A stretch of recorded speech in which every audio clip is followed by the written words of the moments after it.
Yes, good evening, everyone. I hope you didn't have to spend too long queuing to get in to see us.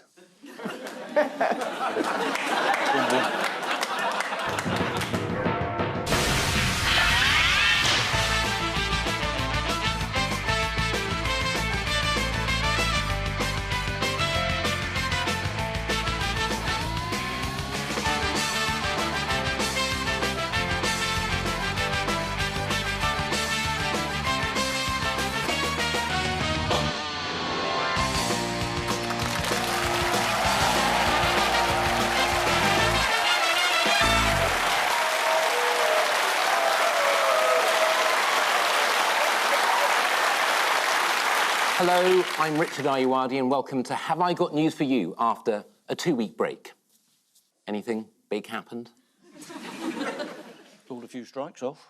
OK. I would like to say that when I die, I wouldn't like the same level of fuss. No,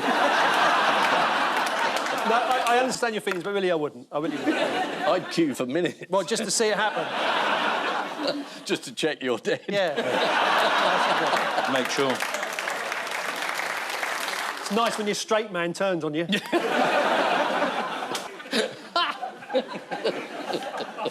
It's the sadness that makes us attack each other. Yeah.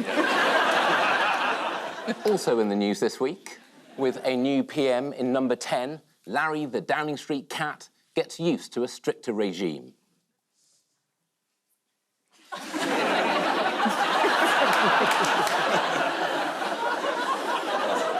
As a brand new piece of equipment arrives at Downing Street, there's evidence it may need to be sent back to the shop and mended.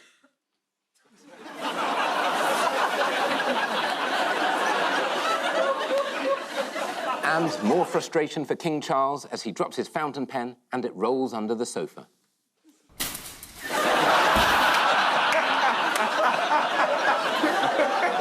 On Paul's team tonight is the General Secretary of the RMT, who, on a recent TV appearance, made Richard Madeley look stupid.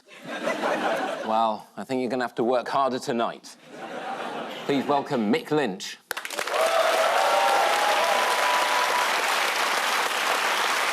On Ian's team tonight is an actor and comedian who says she loves people who can talk for hours about their interests. Well, you've just bought yourself a very long post-show chat about corduroy. Please welcome Roisin Connerty.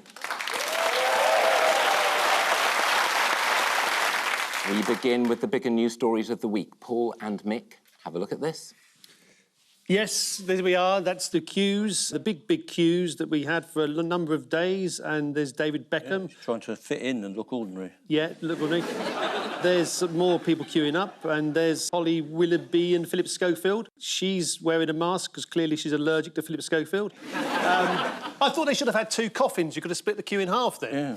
Yeah. This is the national scandal over the queue for the Lion State. It's the biggest Yes. thing that's happened. ITV's Holly and Phil Willoughby, they're together now. Yes. Apparently just appeared in Westminster Hall on Sunday. Just appeared? They just appeared there. Like a haunting? Exactly. Without having spent the previous 36 hours queuing. They've had to present Hello, Good Morning for 5 years, which you would have thought is punishment enough. But what was the average queuing time? It started about 14 hours and then 15, and in the end it was 6 years. Yeah. 11 hours queuing time. The sort of delay you'd be proud of, Mick. People liked the experience of queuing. They liked being there. And then when they thought someone had jumped the queue, people got very cross. To be fair, Charles has been queuing for quite some time.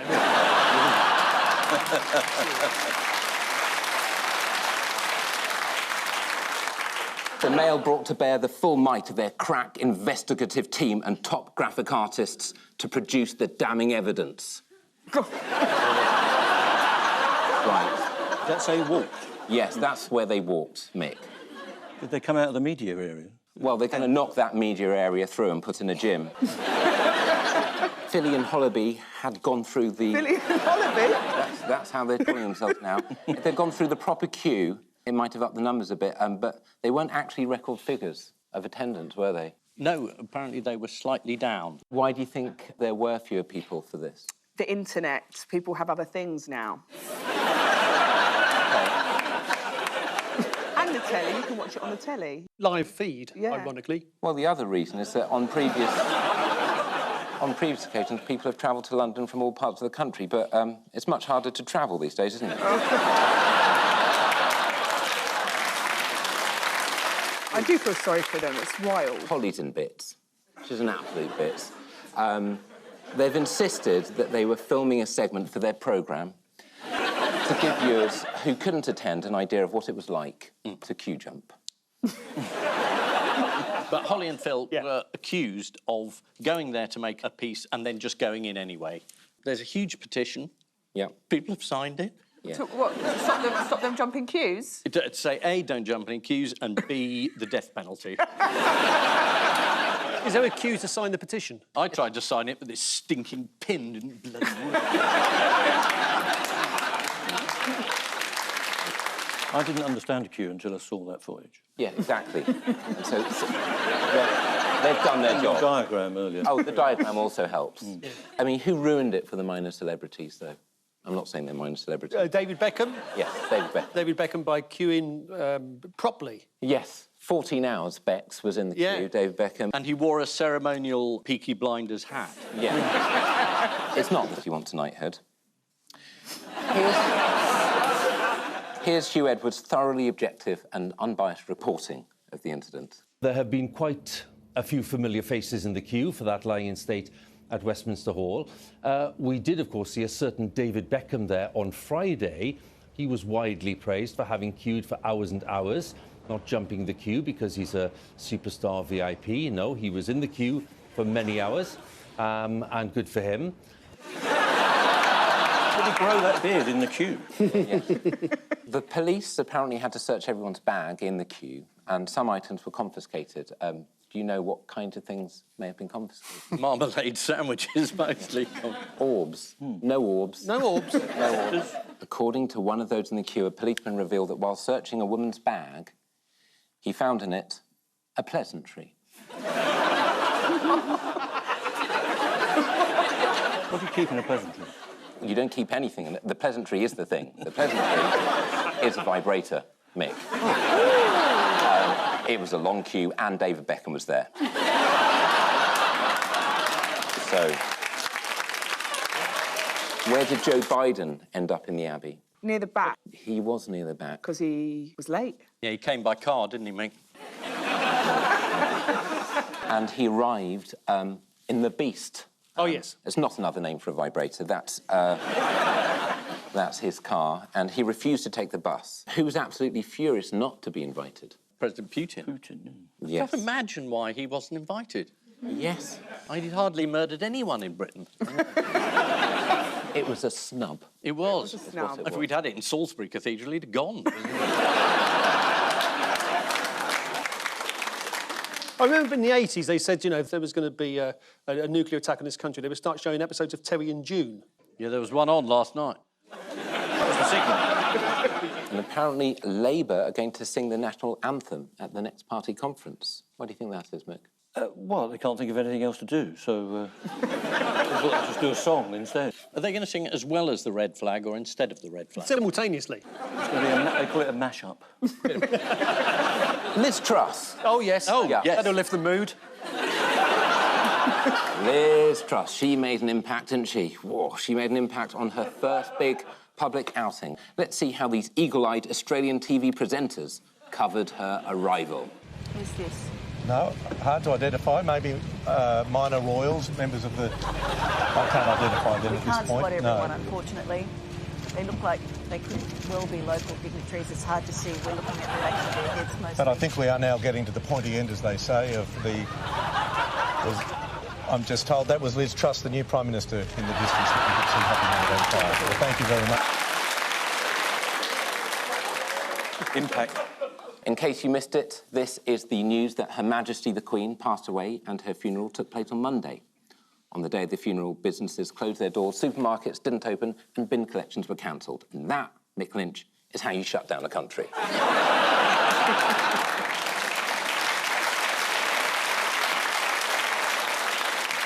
Lessons to be learned for us all. Lessons to be learned. Hugh Edwards wasn't the only person who announced the solemn news. According to The Times, at Buckingham Palace, the royal beekeeper knocked on each hive to inform bees of the Queen's death. To which the panic-stricken bees responded, "Which queen?" One of the strangest items confiscated by the police at the Westminster Hall security point was a vibrator.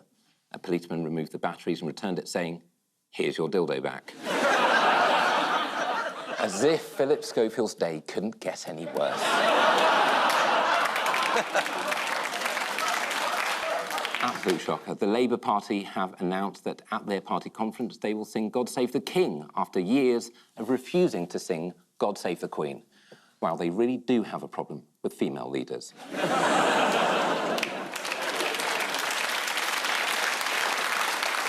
Ian and Roisin, take a look at this. Who is that? And that's the Chancellor. He's just been digging a huge hole we're all going to jump into. Oh, this way, this way. Mick, was that not you coming out of 10 Downing Street with Liz It did Truss? look like me. Can we have a quick look again? It's my other job. I've just told her she'd get a new transport minister. The Prime Minister is now doing the job again. She had a sort of holiday period where she just had to read the lesson and do various things. Having said that she wasn't going to just hand out money to everyone in the country when she was running for office, has now decided she will just hand out money to everybody. It's the first of the big U-turns. I mean, it's tough for the left, isn't it? I mean, capitalism's over, really. They used to criticise you, oh, tax and spend. Now it's just spend.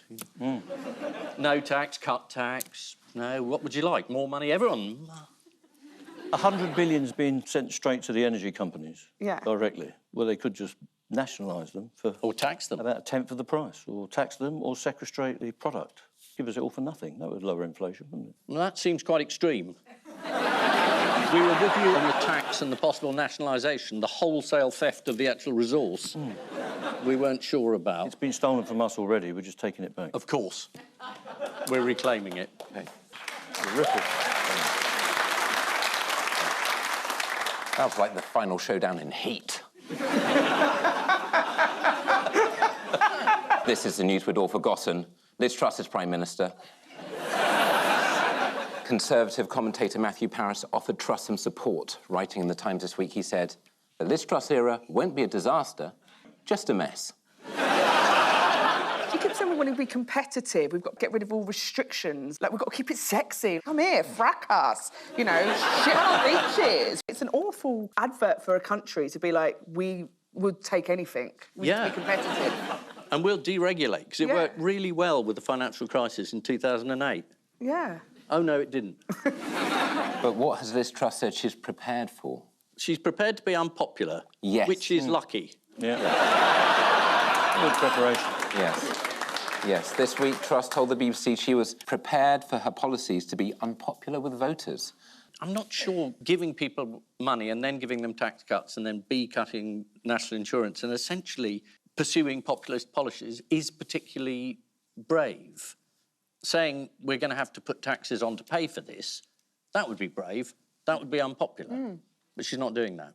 What did Liz Truss not pick up in America? A deal, a trade deal. Yeah. That's right. Biden said there's no deal until you sort out Northern Ireland. That's right. That might take a century or two. Yeah. Truss told reporters that discussion for a post-Brexit trade deal with the US were not going to start in the short to medium term.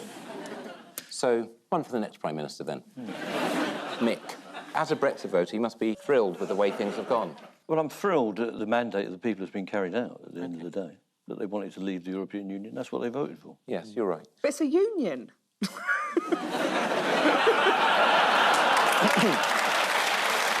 You're free to leave a union whenever you want to. All that sort of communal activity, working together as a group, go it alone for Mick. But, you know, Truss has only been PM for 3 weeks, so, you know, you could, of course, blame Boris and his International Trade Secretary, who was, Liz Truss. Anyway, Mick, you're planning strikes for the day of the London Marathon. Why do you hate people who raise money? As I understand it, it's the day before the London Marathon, not on the day of the London Marathon. Mick, when I want to go to Denmark Hill, why do I have to go to Peckham Rye when East Greenwich is literally... I'm going right through the station. It just doesn't make any sense. There's a lesson. Don't live south of the river.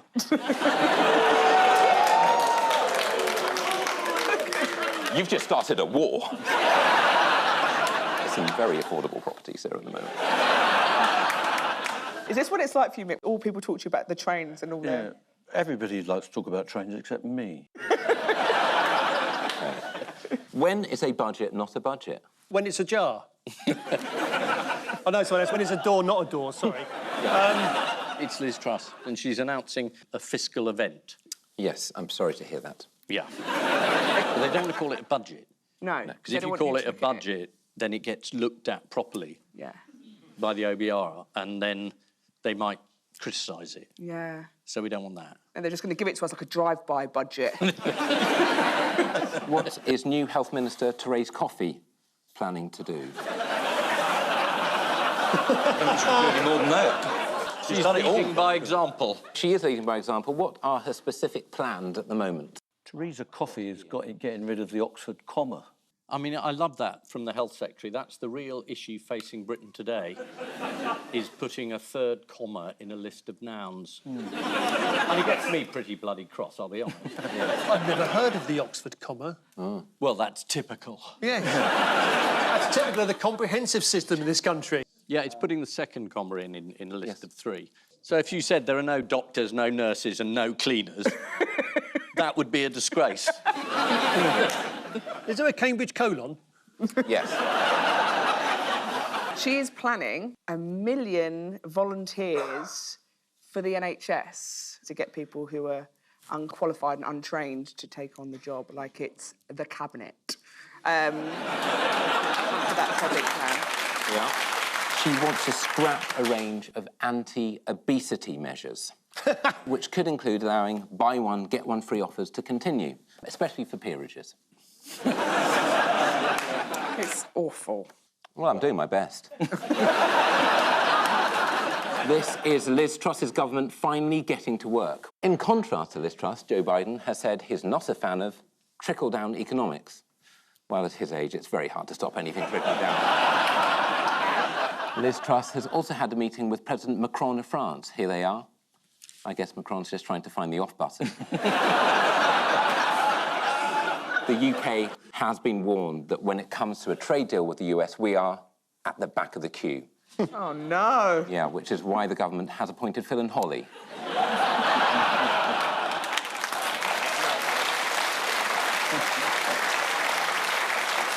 And so to round two, the Globe of News. That's right. Ooh, Oh, yes. it's an actual globe. I don't know why you're bothering. The Globe's not going to exist next week. Fast when you know what the story's about. Let's spin the Globe of News.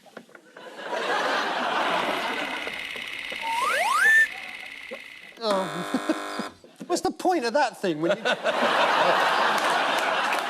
Why don't you just show us this? I think it's Donald Trump's tax affairs and his secret dealings. Yes, it's the shocking news that Donald Trump might not be completely honest. Trump and his wretched offspring have been accused of fraud through inflated assets. He lied about the size of his apartment, and then his argument for it was, I don't do the measuring. So they get lent millions of pounds, and he's like, I'm no good at measuring. Never been a measurer. What did Trump take with him from his time as president? He kept hinting that he had information on Macron's sex life. The information suggests Macron doesn't have an interesting sex life, which in France would mean the end of him. Trump wasn't invited to the Queen's funeral. How did Trump say it would have been different if he had been in attendance? He says he'd have been at the front. I think he'd have been behind a pillar or possibly standing next to Prince Andrew.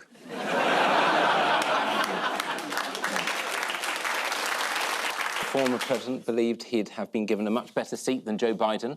Biden was put in the 14th row and, according to Trump, was sat next to third world countries like Switzerland. This is Donald Trump being sued for fraud. The Attorney General of New York is launching legal action against Trump for claiming to have money he doesn't have. Who'd do that, apart from Kwasi Kwarteng this morning? Time now for the odd one out round. Just one between you this week. Your four are the Proclaimers, chess grandmaster Hans Niemann, French physicist Etienne Klein and Alan Sugar. The proclaimers, one of them said, I wouldn't walk 500 miles. I've never met anyone who means that much to me. And Etienne, Yes, he did a prank on someone. that's right. I'm saying none of these people should be trusted. But which one's the odd one out? Alan Sugar, because he's orange. Well, you're right, it is Alan Sugar. I knew it was. You've got the wrong reason, though. They've all misled people, apart from Alan Sugar, who was misled by a fake video of the moon, which he retweeted to his followers. Let's see what he tweeted. The moon rising in the Arctic Circle between Russia and Canada. Very quick.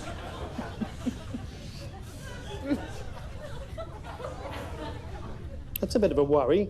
Yeah.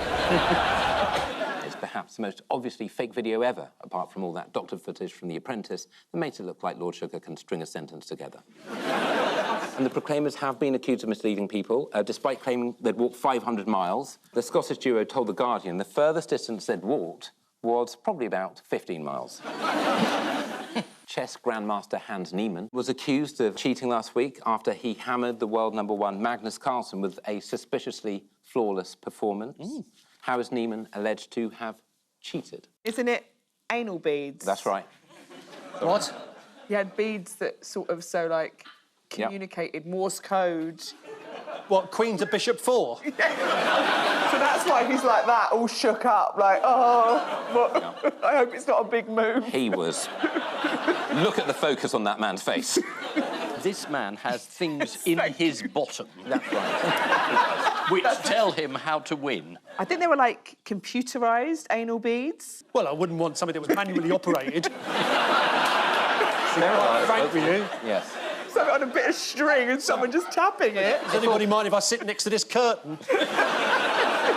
The chess world has been rocked, Yeah. says he, by allegations that Niemann used a wireless device which vibrates him the correct moves, which he hid in his anus. Why isn't the person that's doing the moves playing chess instead of him? What do you need this bozo for with beads shoved up his jacksie? Why didn't you get the real bloke in? Has the world gone mad? Yeah. It's a very good point. Yeah, Cut out the middle of the middleman. exactly. Yeah. Inequality. Sometimes you get the beads, sometimes you get the table. How did physicist Etienne Klein dupe astronomers? Sausage. You said sausage. Yeah. Yes, he took to Twitter to praise the detail of images taken by the new James Webb Telescope, singling out a particular photo of Proxima Centauri. Here it is. It's off a pizza, isn't it? Yeah. It's a chorizo, isn't it? Chorizo. You metropolitan elite. Yeah. Salami. He was eventually found out when he tried to pass off a calamari ring as Saturn. On the subject of deception, what have King Charles's bodyguards been accused of doing with their hands? What would you do with your hands? Jazz hands? No. Online sleuths think that their hands might be fake, so that they can hide automatic rifles in their sleeves and jackets.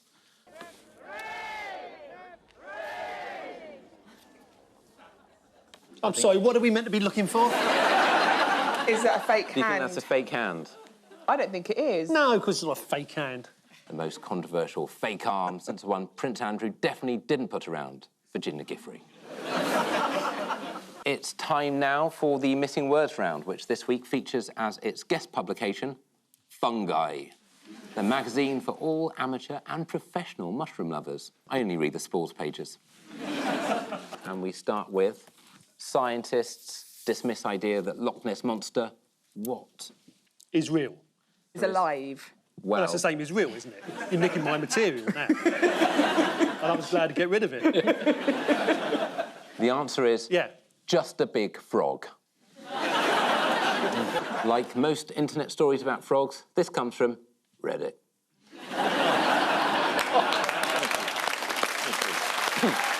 I do Yeah. have fun. Next. What was so popular that it's been brought back? Oh, austerity. Queen Elizabeth II. It's too soon, too soon. Our 3D special of Fungi magazine. was so popular that it's been brought back. Oh, hello. Topless, was it? That's right. Shall we have a little look at some of the featured fungi? Yeah, by all means. please. Well, you'll need these. 3D glasses, oh, right. fantastic. Look at that. This is old technology, this is. Let's take a look at the first one.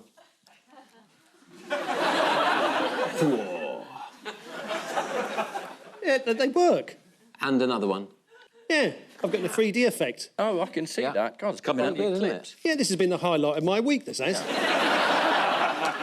And for those of you at home who don't have 3D glasses, here's what a 3D mushroom looks like. Not that you can tell, you 2D TV conformist watching pricks.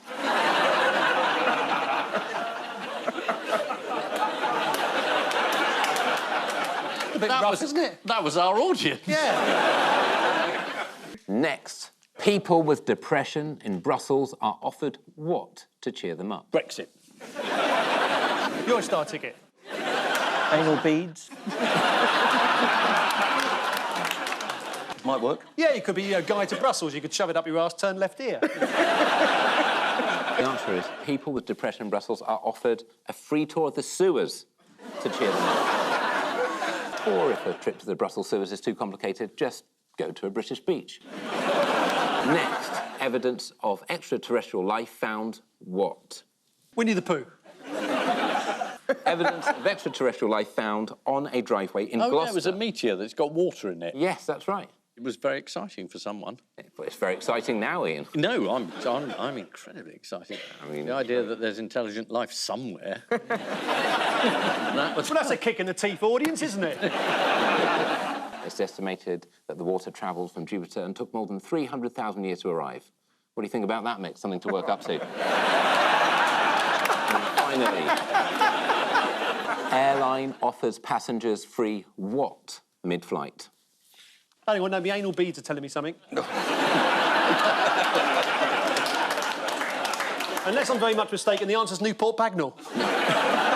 The answer is airline offers passengers free ukulele lesson That's mid-flight. a hostage situation. Yeah. That very neatly brings us to the final scores. Ian and Roisin have 4. Paul and Mick also have 4. Hey! Well done. You've done very well. But before we go, there's just time for the caption competition. Ian and Roisin have this. Gandalf apprentice scheme. Paul and Mick get that. Just clearing out 10 Downing Street after Boris has left. Delivery for Mr. Gove. On which note, we say thank you to our panellists, Ian Hislop and Roisin Connerty, Paul Merton and Mick Lynch. And I leave you with news that, confused by a number of UK government changes, President Macron arrived for the funeral and greets who he thinks is the Agriculture Minister. At a door in London, one high-spirited scamp pranks a new owner with a game of knock and run. And in Blackpool, one woman and her ventriloquist dummy queue up for Britain's Got Talent. Blimey. That's the scariest thing I've seen all night. So it's not any chess players who were anal beads. Yeah. Right. She was due at a tournament. Good night.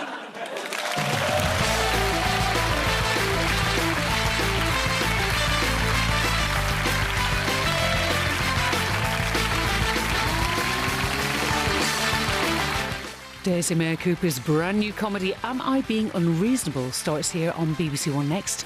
Get set to meet Nick. She's got a wicked sense of humour and she's lost her cat.